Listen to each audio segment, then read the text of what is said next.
Hello friends, हम इसमें ये देखने की कोशिश करेंगे कि अभी जैसे कि ईरान इसराइल और यूएस के बीच में जो वॉर चल रहा है, तो इसमें यूरोपियन का क्या रुख है और यूरोप का यूएस को लेकर क्या चल रहा है। क्या सब कुछ सही है या फिर कुछ दोनों के बीच में एक खाई बढ़ता जा रहा है और इसके पीछे क्या रीज़न है। तो हम इसके डिटेल्स में देखने की कोशिश इसको करेंगे। देखिए, जैसे कि हम लोग जानते हैं कि सेकेंड वर्ल्ड वॉर के बाद जब यूरोप के अंदर एक पावर वैक्यूम आया था, जर्मनी कोलैप्स किया था, जर्मनी ख़त्म हो गया था, तो और इधर दो पावर बचा था, एक यूएसएसआर यूएसएसआर और दूसरा इधर वेस्ट या जो भी था अमेरिकन। क्योंकि यदि देखोगे आप यूरोप को, ब्रिटेन फ्रांस जितने भी थे सेकेंड वर्ल्ड वॉर के बाद, उसकी इकोनॉमिक एंड जो उसका पॉलिटिकल इन्फ्लुएंस था वर्ल्ड में, वो कम हो गया। क्योंकि सेकेंड वर्ल्ड वॉर के बाद डीकोलोनाइजेशन भी स्टार्ट हो गया था, तो उसका एक जो एक एरिया ऑफ इन्फ्लुएंस था वो धीरे धीरे कम हुआ। तो इधर यूरोप कमज़ोर हुआ था, तो इधर यूएसएसआर की ताकत दिख रही थी, क्योंकि उसने जर्मन को हराया था उस टाइम। तो दूसरी तो फिर वहाँ से स्टार्ट होता है एक बच गया कौन सा, अमेरिकन, जो अमेरिकन अटलांटिक के उस साइड उसका जियो लोकेशंस है। तो फिर यहाँ से स्टार्ट हुआ स्ट्रगल, क्योंकि यूएसएसआर ने क्या किया कि सेकेंड वर्ल्ड वॉर के बाद वो कम्युनिस्ट आइडियोलॉजी का गवर्नमेंट वो चाहा कि पूरे यूरोप के अंदर, इवन ईस्टर्न यूरोप में वो एस्टेब्लिश करने की कोशिश किया। और जो अमेरिकन था, ये वेस्ट था, ये लिबरल और डेमोक्रेटिक एंड एक फ्री मार्केट कॉन्सेप्ट को ये मानते थे, तो ये कम्युनिस्ट से बहुत ज़्यादा नफरत करते थे। तो फिर उसको कंटेन करने के लिए यूएसएसआर और कम्युनिस्ट को कंटेन करने के लिए फिर ये पूरे वेस्ट एक साइड एक ब्लॉक बन गया, दूसरा यूएसएसआर बन गया। इसी सब में आप ये देखेंगे कि यूएसएसआर ने क्या किया था ईस्टर्न यूरोप के अंदर। आप ये भी जानते हैं कि किस तरीके से बर्लिन वॉल बनाया गया था, जर्मनी को दो पार्ट में डिवाइड कर दिया गया था, ईस्टर्न जर्मनी वेस्टर्न जर्मनी। फिर उसके बाद आप देखेंगे कि पोलैंड के अंदर भी कम्युनिस्ट का गवर्नमेंट था, उस आइडियोलॉजी का था। हंगरी में भी था, यूगोस्लाविया में भी, जब जब तक कि यूगोस्लाविया नॉन अलाइनमेंट मूवमेंट का पार्ट नहीं बना था उससे पहले का, और जितने भी थे इधर बाल्कन वाले रीजन में पूरा था। तो फिर यूरोप ये सोचा कि भाई इस तरीके से ये होगा तो पूरे यूरोप के अंदर कम्युनिस्ट फैल जाएगा, वर्ल्ड में भी फैल जाएगा। तो और वेस्ट जो था उस टाइम, ये यूएसए, वो भी यही सोच रहा था जब भाई ये फैलेगा, तो इसको रोकने के लिए कुछ तो करना चाहिए था। तो फिर इसको रोकने के लिए सबसे पहले ये था कि यूरोप में भी ब्रिटेन, जो वेस्ट यूरोप था, इधर ब्रिटेन फ्रांस जर्मनी या जितने भी थे इधर, इसको वो रिकंस्ट्रक्ट करने की ज़रूरत थी। क्योंकि इकोनॉमिक क्राइसिस आया था, पूरी तरीके से टूट गया था वेस्टर्न यूरोप। तो उसके लिए दो प्लान लेके आया था, एक ट्रूमैन प्लान और दूसरा मार्शल प्लान। तो ट्रूमैन प्लान एक स्पेसिफिक का छोटा प्लान था, जब भाई कुछ रीजन में ऐसे ऐसे करना है। लेकिन जब मार्शल प्लान लेके आया था, तो मार्शल प्लान में यही कहा गया था, जब भी हम इकोनॉमिक रिकंस्ट्रक्शन करेंगे और पूरे इस वेस्ट यूरोप को मतलब फाइनेंस करेंगे, मॉनेटरी सपोर्ट देंगे, जो पूरा रिकंस्ट्रक्ट किया जाए, जितने भी वॉर के ड्यूरिंग द वॉर जितने भी इंफ्रास्ट्रक्चर बर्बाद हुआ था, या फिर उसको हम इंडस्ट्री बर्बाद हुआ था, तो उसको हम एक तरीके से रिकंस्ट्रक्ट करेंगे और फिर यूरोप को अपने पैर पे खड़ा करने की कोशिश करेंगे। फिर जाके इसका यही मेन ऑब्जेक्टिव था, पब्लिक। दूसरा इसका, यदि आप इनडायरेक्टली ऑब्जेक्टिव देखोगे, तो इनडायरेक्ट ऑब्जेक्टिव ये था, जो भाई हम इसको हम वेस्ट यूरोप को का मतलब मजबूत बनाएंगे, तभी तो ये यूएसएसआर के साथ फाइट कर पाएगा, या कम्युनिस्ट के साथ फाइट कर पाएगा, या मेनली पूरे यूरोप को, या जितने भी कंट्री अभी डिकोलोनाइज भी हो रहे हैं, उन सबको यदि हम सपोर्ट नहीं करेंगे, तो ये कैसे फाइट कर पाएगा कम्युनिस्ट आइडियोलॉजी से। यही था अमेरिकन का मोटिव। फिर उसके बाद देखेंगे कि जब क्योंकि उस टाइम टू पोलर वर्ल्ड हो गया था, एक यूएसएसआर और दूसरा यूएसए था।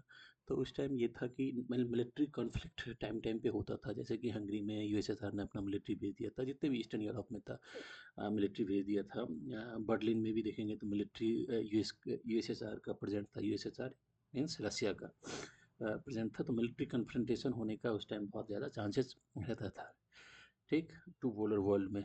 तो उसके लिए फिर 1949 में एक ऑर्गेनाइजेशन बनाया गया था, नेटो बनाया गया, नॉर्थ अटलांटिक ट्रीटी ऑर्गेनाइजेशन 1949 में इसको बनाया गया था। नेटो का मेन ये था ऑब्जेक्टिव कि जो भाई अब यूरोप के ऊपर कोई थर्ड पार्टी यदि अटैक करता है, जो भी नेटो के मेंबर है, कोई तीसरा बाहरी कोई अटैक करता है, तो सब मिलके इसको जवाब देंगे। इसका सीधा मतलब था जब भाई यूएसएसआर का एग्रेशन इधर ना हो, जो नेटो का मेंबर है, यही था।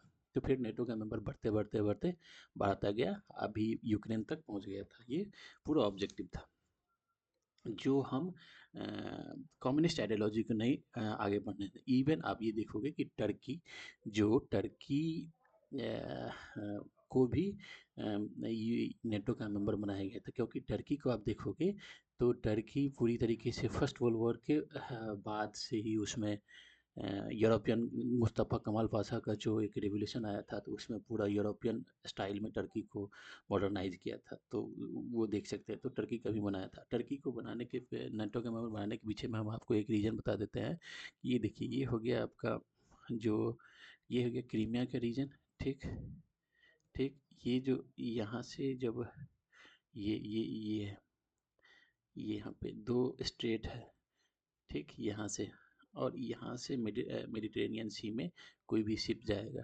ठीक, यहाँ पे इस्तांबुल है, ये पूरा टर्की है। ठीक, यहाँ पे ये टर्की है, ये है ना ब्लैक सी, ये ब्लैक सी है, ये ये यूक्रेन का रीजन है, ये रसिया का, यूएसएसआर का। यहीं पे ये क्रीमिया था जिसको कि एनेक्स किया, आगे हम देखते हैं। तो ये पूरा टर्की, इसको टर्की कंट्रोल करता है, ये टर्की का पार्ट है। ठीक, और यहाँ पे दो स्टेट है, यहाँ से यहाँ। तो फिर इसको यूएसएसआर को इधर से फ्री पास ना मिले, तो उसके लिए भी टर्की को थोड़ा सा, टर्की यूएसएसआर के इन्फ्लुएंस में नहीं जाए, तो टर्की को बनाया था, नेटो का मेंबर बनाया। ठीक है, अब देखिए, जब आप ये देखते हैं कि 1991 में जब यूएसएसआर कोलैप्स, उस टाइम तो मेन नेटो का पर्पस यही था कि भाई कम्युनिस्ट को हम नहीं फैलने देंगे, हाँ, और इसके यूएसएसआर के इन्फ्लुएंस को नहीं फैलने देंगे वर्ल्ड में, ये था।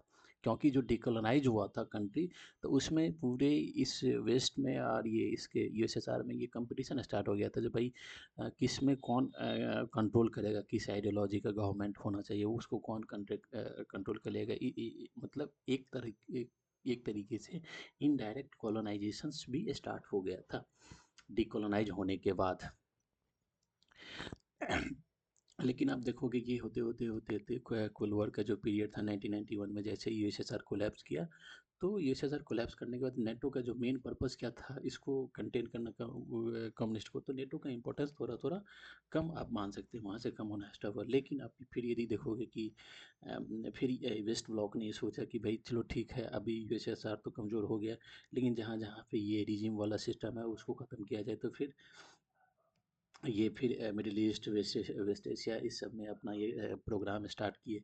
आप ये देखते देखते आओगे कि 9/11 का जब घटना होता है, तो उसके बाद अफ़गानिस्तान में इसको हटाने के लिए, तालिबान से फाइट करने के, या टेररिस्ट जो अलकायदा था उससे फाइट करने के लिए नेटो के सारे मेंबर मिलके फाइट किए। लेकिन आप यदि देखो मेन ऑब्जेक्टिव देखोगे नेटो का, तो वो कम होता गया, क्योंकि जो सेकेंड पार्टी था वो कमज़ोर हो गया। ये होते होते आप जब जो मेन कंटेंशन है वहाँ पे जब आते हैं, तो 2014 में जैसे ही क्रीमिया को एनेक्स कर लिया यूएसएसआर ने, तो क्रीमिया रसिया ने जब एनेक्स कर लिया, तो फिर उसके बाद नेटो का जो मेन पर्पस था वो फिर सामने आया, जब भाई इस तरीके से यदि अब फिर से जो रसिया है वो अपने पुराने कामों पे आ जाएगा, तो फिर यूरोप के लिए खतरा होगा। ये हो गया। ठीक, मेन जो आते हैं आप देखेंगे कि जो ये ट्रम्प के आने के बाद से क्या होता है कि ट्रम्प और जो अमेरिकन है, जब यूएसएसआर का 1991 के बाद जब ख़त्म हुआ, कोलैप्स किया वहाँ से, तो अब वो देख रहे हैं जो भाई वर्ल्ड में दूसरा ऐसा है कौन जो अमेरिकन को चैलेंज कर सकता है, ये अमेरिकन को चैलेंज कर रहा है। तो जो पैराडाइम शिफ्ट कहते हैं, अभी 2013 14 15 के बाद से आप देखेंगे पैराडाइम शिफ्ट आता है। इसका मतलब क्या होता है कि जो भाई जो यूरोप का जो मेन था यहाँ पे पावर स्ट्रगल जो चलता था हमेशा, वो शिफ्ट करके कहाँ चला गया, पैसिफिक ओशियन में। पैसिफिक ओशियन में, क्योंकि जो कह रहे हैं कि जो भाई दूसरा पावर बन के कौन आया है, तो चाइना इस बात को अपने आप को कह रहा है कि भाई सेकंड पावर मैं हूँ, अब मैं यूएस को वो कर सकता हूँ, काउंटर कर सकता हूँ हर एक फ्रंट पे, ये चीज़ है। तो वहाँ से चाइनीज, यूएस का फोकस अब चला गया यूएसएसआर से उठ के सीधा चाइना के ऊपर चला गया, जब ये चाइनीज को रोकना है। ठीक, तो इसीलिए जो यूरोप का जो इम्पोर्टेंस है यूएस के लिए, वो अब उतना रहा नहीं, क्योंकि यूएसएसआर उतना ताकतवर रहा नहीं। लेकिन जो यूरोप है उसको तो भाई यूएसएसआर से या रसिया से तो डर तो है ही। क्योंकि डर इसीलिए है क्योंकि भाई रसिया का क्या है आइडियोलॉजी अब, रसिया का क्या है जो भाई हमें तोड़ दिए हो तुम 15 पार्ट में, तो हम तो उसको कोशिश करेंगे कि मैं पहले वाला यूएसएसआर बनूं। या फिर दूसरा ये चीज़ है रसिया के लिए, जो भाई हमारी सिक्योरिटी तुम जो नेटो बना लिए हो और हमारे बॉर्डर पे आके तुम मिसाइल लगा दोगे, तो हमारी सिक्योरिटी को भी तो वल्नरेबल हो जाता है, तो उसको तो हम दूर करेंगे। तो इसी सब में क्या होता है कि 2014 में क्रीमिया को एनेक्स करता है, क्योंकि उसको ये ब्लैक सी के से मेडिटेरेनियन सी में जाना था, और क्रीमिया में एक सेवस्तिपोल नाम का जो पोर्ट है वो भी यूएसएसआर को रसिया को चाहिए था। तो इसलिए उसने एनेक्स किया, बोला कि भाई हमें ये चाहिए क्योंकि हमारी सिक्योरिटी के लिए ज़रूरी है, और जो वार्म वाटर पोर्ट भी हमें ज़रूरी है, इसीलिए हमें ये चाहिए। ठीक, लेकिन उसके बाद क्या हो गया कि यूरोप के अंदर ये बहुत मतलब इसको देखा गया कि ये चीज़ गलत है कि ये अपने मन से मतलब एनेक्स कर लिया है, तो ये यूरोप के सिक्योरिटी के लिए खतरा है, क्योंकि आगे जाके ये किसी और कंट्री को एनेक्स कर लेगा, फिनलैंड को एनेक्स कर लेगा, जो ऊपर का जो भी है उसको एनेक्स कर सकता है। तो फिर सैंक्शन सैंक्शन स्टार्ट हुआ। यहाँ से मेन होता है कि यूएसए और यूएसए और यूरोप के अंदर थोड़ा सा प्रॉब्लम स्टार्ट होता है, क्योंकि जो यूरोप है उसके लिए प्रॉब्लम है, वो रशिया को मानता है। लेकिन यूएसए अपना प्रॉब्लम मानता है जो भाई हमें अब चाइना को रोकना है। ठीक, ये ट्रंप के आने के बाद क्या होता है, ट्रंप ने डायरेक्ट बोला कि जो भाई नेटो का इंपॉर्टेंस अब रहा नहीं, क्योंकि नेटो का जो ऑब्जेक्टिव था वो फुलफिल हो चुका है, अब उतना रहा नहीं। तो इसीलिए नेटो को दूसरा चीज़ उसने ये कहा कि भाई नेटो में जो हम लोग केवल पैसा खर्च करते हैं, तुम लोग करते नहीं हो, तुम लोग भी पैसा लगाओ, हम अपना पैसा लगा के तुम्हारे क्यों आप सिक्योरिटी क्यों देंगे, क्योंकि वो देख रहा है भाई यूएसएसआर का उतना डर है नहीं। तो यूरोप को ये बात खल रहा था, जो भाई ऐसे कैसे हो सकता है, क्योंकि हमारी सिक्योरिटी का के लिए जो चैलेंज है वो तो रसिया ही है। ये देखते देखते आप देखेंगे कि यूक्रेन को जब रसिया ने एनेक्स करने की कोशिश की, ये दोनबास या ये वाला रीजन है, तो यूरोप ने इसको इनडायरेक्टली यूक्रेन को हेल्प करना स्टार्ट किया। ठीक, और क्योंकि यूक्रेन को एनेक्स करने के बाद, क्योंकि यूक्रेन को चाहता था ये नेटो वाले सब कि जो भाई इसको हम अपना मेंबर बना लेते हैं, तो हो सकता है कि फिर रसिया इधर नहीं करे, क्योंकि नेटो का ये एग्रीमेंट मतलब जो आर्टिकल है उसमें ये है भाई किसी एक पे अटैक करोगे तो सब मिलकर अटैक करेगा, तो नेटो का मेंबर बना लेते हैं यूक्रेन का।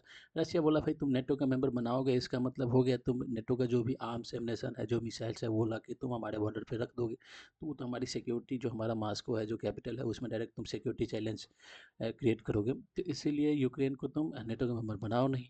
तो यही बात चल रहा था, इतने में रशिया ने यूक्रेन को बोला कि भाई ये वाला दोनबास लुहांस ये वाला जितने भी रीजन है उसको हम एनेक्स कर रहे हैं, तो ये पूरा वॉर स्टार्ट हुआ, रशिया यूक्रेन का वॉर स्टार्ट हुआ। अब यहाँ पे यूरोप का मेन ये कंसर्न था, जो भाई यदि आप यूरोप को सिक्योरिटी देने का मतलब क्या हो गया, यूरोप जितने भी हैं और अमेरिकन ये सब मिलके यूरोप के अंदर किसी भी एग्रेशन को ख़त्म करेगा। तो यूएस को जितना सपोर्ट करना चाहिए था इस मुद्दे पे, उतना हो नहीं रहा था, उतना कर नहीं रहे थे। वो बाइडेन के टाइम में थोड़ा बहुत हो भी रहा था, बाइडेन के टाइम में आप देखेंगे बिलियंस ऑफ डॉलर यूक्रेन को दिया गया था, आर्म्स सबमिशन दिया गया था। लेकिन जब से ट्रंप आया, ट्रंप ने बोला नहीं नहीं हम अब नहीं देंगे, हमारे लिए चाइना चैलेंज है, हम अपने चैलेंज को शिफ्ट करेंगे पैसिफिक ओशियन में लेके हम ये चला गया। तो यूरोपियन अपना फिर देखने लगा जब भाई ऐसे तो काम चलेगा नहीं, हमें यूएस पे डिपेंडेंसी तो रखनी नहीं चाहिए, तो फिर नेटो भी यूएस से थोड़ा थोड़ा कह सकते हैं कि उनके बीच में खाई बढ़ता गया। ये चीज़ मेन है। अभी जो ईरान और इसराइल के बीच में चल रहा है, तो 2-4 चीज़ ऐसा अभी हुआ है जिसमें कि आप देख सकते हैं कि यूरोप का जो, जैसे कि ब्रिटिश का जो प्राइम मिनिस्टर है उन्होंने बोला, और अमेरिकन ने क्या बोला, अमेरिकन प्राइम ट्रंप ने क्या बोला कि भाई हमें डियागो डियागो गार्सिया नहीं दे रहा है। डियागो गार्सिया जो आइलैंड है जो इंडियन ओशन के अंदर है, वो किसका था, वो ब्रिटिश का है, वो इधर सेशल्स का था, आई थिंक सेशल्स का वो आइलैंड था जिसको कि ब्रिटिश ने रखा था, फिर अभी आया है फैसला तो उसमें फिर सेशल्स के पास चला गया, तो फिर सेशल्स से ब्रिटिश ने ले लिया तो भाई हमें यहाँ पे रहने दो, कुछ टाइम के लिए ले लिया है यहाँ पे रहने दो, क्योंकि हमारी मिलिट्री बेस है यहाँ पे। तो डियागो गार्सिया अमेरिकन को दे नहीं रहे, तो जैसे कि ट्रंप ने बोला। फिर डिफेंस मिनिस्टर जैसे इसका ब्रिटेन प्राइम मिनिस्टर का भी स्टेटमेंट देखेंगे, तो उन्होंने बोला कि जो भाई हम डिफेंसिव जो होना चाहिए उसके लिए हम ब्रिटिश आएगा, और ब्रिटिश डायरेक्ट इस ईरान इसराइल कि वॉर में ब्रिटिश का इन्वॉल्वमेंट नहीं होगा इसमें। हाँ, लेकिन हम अपनी सेल्फ डिफेंस के लिए या डिफेंसिव अप्रोच के लिए, अपनी आत्मरक्षा के लिए जो होगा वो करेगा। और वो डियागो गार्सिया में लिमिटेड यूज के लिए दिया है। मतलब इस तरीके से ये हुआ कि जब भाई तुम नेटो में या तुम यूक्रेन, नेटो के जिस तरीके से तुम कमज़ोर किए हो तो उसका खामियाजा तुम देखो भुगतो। ब्रिटेन का कहने का मतलब ये है, हम ये भी नहीं कहना कि तुमसे हम दूर जा रहे हैं, लेकिन तुम ये भी चाहते हो कि जब पूरे हम एकदम डिवोटेड हम तुमको हेल्प करें हर एक फ्रंट पे जाके सब मिल के, वो नहीं होगा। तो वो चीज़ एक दिखाना है अमेरिकन को, जैसे कि ब्रिटिश का ये था। दूसरा चीज़ आप यदि देखोगे कि अभी ये ईरान इजराइल से पहले, कुछ दिन पहले ट्रम्प ने जैसे जिस तरीके से ग्रीनलैंड को बोला, ग्रीनलैंड क्या है? ग्रीनलैंड एक हम डेनमार्क का पार्ट है कह सकते हैं। डेनमार्क वहाँ का कंट्रोल करता है। तो ब्रिटिश अमेरिकन ने बोला कि भाई ग्रीनलैंड हमें दे दो, क्योंकि यहाँ पे चाइनीज़ और रशियन आके पूरी तरीके से यहाँ पे मतलब कंट्रोल करने का कोशिश करेगा। यहाँ पे जो मिनरल्स है उसको एक्सप्लोर करने का कोशिश करेगा। यहाँ पे अमेरिकन और यदि चाइनीज़ और यूएसएसआर यदि आ जाएगा, रशिया यदि आ जाएगा, तो ये तुम्हारे सिक्योरिटी के लिए खतरा रहेगा, हमारे सिक्योरिटी के लिए भी खतरा होगा। इसलिए तुम हमें दे दो, नहीं दोगे तो हम छीन लेंगे। इस तरीके का जो ट्रम्प का बड़बोलापन है उसमें किया।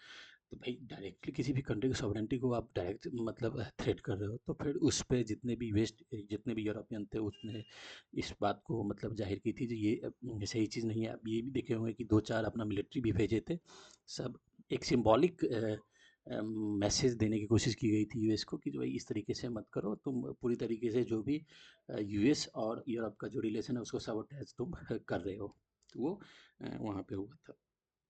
फिर देखेंगे टैरिफ में देखेंगे तो किसी तरीके से अपने एलाई को भी नहीं छोड़ा, सारे यूरोपियन पे दे दिया, मतलब टैरिफ लगा दिया गया। ठीक। फिर आप देखोगे कि अभी जिस तरीके से ट्रम्प का फ्रांस के प्राइम मिनिस्टर के लिए, जो वहाँ का प्रेसिडेंट है इमानुएल मैक्रोन के लिए जैसे बोला गया, उस तरीके का स्टेटमेंट कोई भी एक रिस्पॉन्सिबल स्टेटमेंटशिप को नहीं दिखाता है। फिर उसके बाद अभी देखोगे कि जैसे कि इसको स्पेन के बारे में कहा गया कि भाई मुझे जो ज़रूरत पड़ेगा तो हम ये तुमसे छीन लेंगे, उसकी ज़रूरत नहीं है।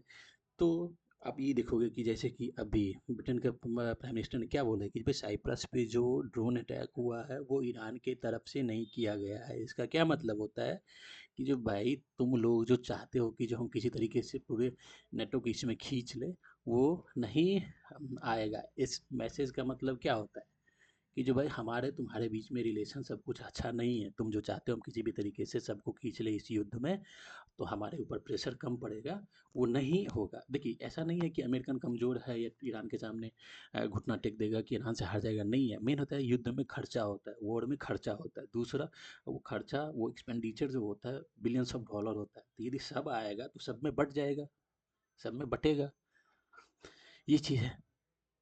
दूसरा चीज़ जो मिलिट्री पे एकाएक मतलब प्रेशर पड़ता है, वो भी प्रेशर कम होगा। बोलेगा थोड़ी देर 1-2 घंटा तुम सँभालो, 2 घंटा हम सँभालते हैं, 2 घंटा तुम सँभालते हैं। ये अभी है पूरी तरीके से इसको करना पड़ रहा है, अमेरिकन और इसराइल को सँभालना पड़ रहा है।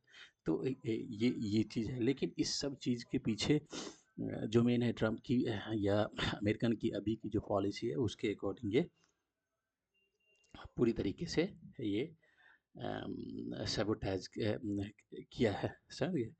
अब देखो अभी जैसे कि रसिया को लेकर जिस तरीके से ट्रम्प का एक नॉर्मल बिहेवियर रहा है, तो अब रसिया को भी ये देख सकते हैं कि रसिया कितना इन्वॉल्व है ईरान में। क्योंकि यूक्रेन और रसिया के बीच में जो वॉर चल रहा था, तो ट्रम्प के अमेरिकन का रुख थोड़ा सा नरम पड़ गया था। भाई बातचीत कराने के लिए भी पूरी तरीके से कोशिश कर रहा है, तो रसिया भी तो ये चीज़ देखेगा ना, तो भाई किस तरीके से उसने ट्रीट किया है, तो वो भी रसिया भी फुल अपना एफर्ट नहीं लगाएगा यहाँ पे। तो ये सब नेटो के बीच में अभी जो चल रहा है वो उसको हम इसमें देखने की कोशिश करेंगे। आप ये कहेंगे कि भाई यूरोप और ये अमेरिकन का रिलेशन क्या ख़त्म हो गया? नहीं, ये सब नहीं है। मेन होता है जैसे ही यहाँ पे गवर्नेंस चेंज होगा अमेरिकन में, तो फिर क्योंकि डिपेंडेंसी है एक दूसरे के ऊपर। ठीक। हाँ, लेकिन ये चीज़ है कि जो गोल पोस्ट है वो शिफ्ट हुआ, पैराडाइम शिफ्ट हुआ है। जो रसिया है उसको ये सब नहीं मानता है, अमेरिकन उसको चैलेंज नहीं मानता, उसका मेन चैलेंज है चाइनीज़ है। तो इसलिए वो वहाँ पे इसको लेके गया है। ठीक। तो ये कुल मिलाकर था नेटो के बीच में। हाँ, लेकिन ये भी है कि एक ग्रुप में रहता है पूरा वेस्ट, तो एक ज़्यादा पावरफुल दिखता है।